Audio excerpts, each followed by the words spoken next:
Hi, my name is Rachel Meyerson. I am 20 years old and from Philadelphia, Pennsylvania. Well, I have been going to the Reading Terminal Market since, I would love to say, my mom always tells a story where she went to Reading Terminal on a Saturday, October, I want to say 15th, 1994, and she was very, very pregnant.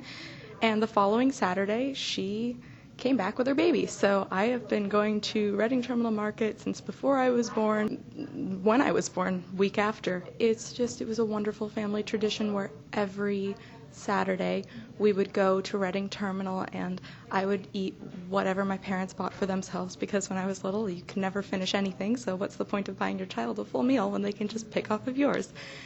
So I think those are my earliest memories. It's just how wonderful it was to spend time with my family. My whole life, growing up, it was, okay, we're going to meet everybody at the Pig, because the Pig is basically the central hub of Reading Terminal Market, so it's the easiest place to tell somebody to meet you. We lost my brother once, which was a lot of fun. He must have been 3 years old, and he wandered off. And Reading Terminal is a huge place, and if you lose your 3-year-old in Reading Terminal, it's an absolutely terrifying experience. You don't know if you'll be able to find them. And my dad, everybody ran off in other directions trying to find him, and my dad had a hunch to go look at the candy counters, and by gosh, there he was, face pressed up against the candy counters. My dad is from Russia, and so we eat typical Russian cuisine sometimes, which I guess is different from American cuisine. And in my family, we love to make salmon head soup. Salmon heads have some of the best meat on the salmon. That's something when I was little, I would love to look, because you see all of the fish and you see every single part of the fish in the fish markets, and always got it at the Reading Terminal. That's the place we bought most of our produce and meat and everything. We still do. I've always loved Miller's pretzels ever since I was a little girl.